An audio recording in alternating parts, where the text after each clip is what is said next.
हम तो बस यही कहेंगे कि हम अपनी हक की लड़ाई लड़ रहे हैं और हमको कोई शौक़ नहीं था ये करने के लिए। बहुत मजबूरी में हमको ये कदम उठाना पड़ा है। अभी ऑर्डर तो हमारे पास आया नहीं है तो उस पर हम कुछ कह नहीं पाएंगे। और हम तो बस यही कहेंगे कि हम अपनी हक की लड़ाई लड़ रहे हैं और हमको कोई शौक़ नहीं था ये करने के लिए। बहुत मजबूरी में हमको ये कदम उठाना पड़ा है।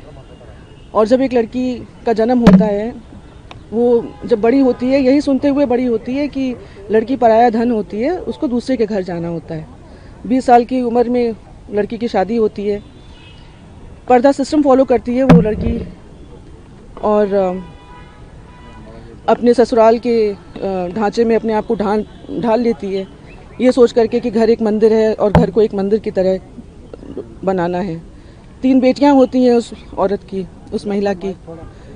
और फिर उसके ऊपर उससे ये कहा जाता है कि लड़के नहीं हो रहे हैं तो दूसरी शादी करनी पड़ेगी, क्योंकि वंश कैसे चलेगा, लड़कियों से वंश नहीं चलता। वो महिला फिर बम्बई जाती है, अपना इलाज कराती है, 2 बेटों को जन्म देती है ताकि वंश चले, और फिर अपने घर को एक मंदिर बनाने में लग जाती है। उसके बाद बाहरी औरतें घर के अंदर आना शुरू करती हैं।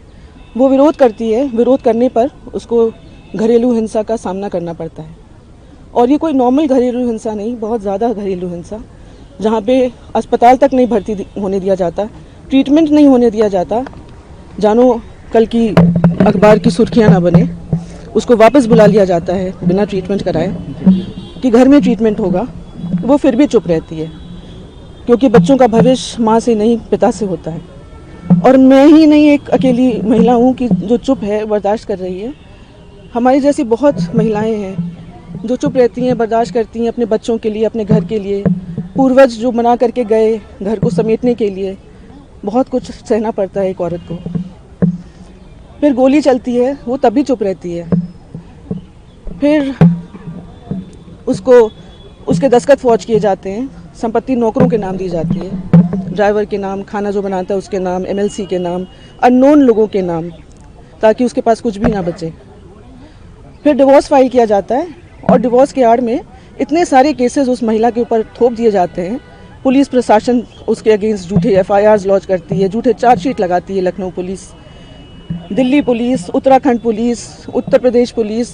वो औरत एक के बाद एक केसेस में उलझती जाती है। उसको तोड़ने के लिए सब किया जाता है ताकि वो टूट जाए, और टूट करके वो अपनी हार मान करके डिवोर्स देने को तैयार हो जाए।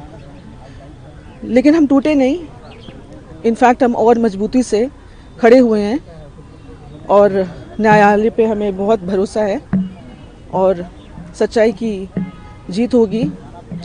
हम अपने हक के लिए लड़ रहे हैं, अपने बच्चों के हक के लिए लड़ रहे हैं। और ये बहुत गलत बात है कि पति दूसरी शादी करना चाहे, डिवोर्स फाइल कर दे और फिर दूसरी औरत को के साथ घर में रहना शुरू कर दे। फिर मेरी मदर इन लॉ भी परेशान हो, क्योंकि उनको भी नहीं अच्छा लगता कि कोई और औरत घर में रहे बेटे के साथ। उनको भी घर छोड़ करके, इस बुढ़ापे में उनको भी घर छोड़ करके जाना पड़ता है। हम लोगों को घर में अलाउड नहीं है। हमारा DV जो है बहुत दिनों से स्टे पे था, जुरिस्डिक्शन स्टे पे। डिसाइड होना था कि महिला कोर्ट में चलेगा या PMLA कोर्ट में। अब सुप्रीम कोर्ट ने जो भी फैसला दिया है, अच्छा फैसला दिया है। और क्या फैसला? मैम, आज जो सुप्रीम कोर्ट में आप आई थी, ये कौन सा मामला था? इसमें जो याचिका आपने दायर की थी, उसमें क्या मांग की थी? वो हमारे लॉयर आ रहे हैं, वो बता पाएंगे।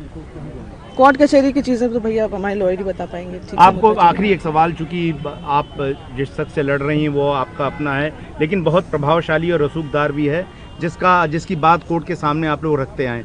ऐसी स्थिति में जब आपको सबसे देश की ऊंची अदालत में आना पड़ा, क्या लगता है कि अब न्याय मिलेगा? और क्या वो अभी भी अपने रसूख का इस्तेमाल करके आपके न्याय को बाधित करने की कोशिश करते हैं?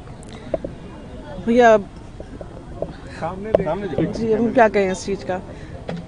हर जगह से मैनेज किया जा रहा है। हमने पहले ही कहा, उत्तराखंड पुलिस, यहाँ दिल्ली पुलिस, UP पुलिस, सबको तो यूज़ किया जा रहा है हमारे अगेंस्ट, झूठे FIRs, सब जगह से हम लड़ रहे हैं और सत्य की जीत होगी। न्यायालय पे हमें पूरा भरोसा है।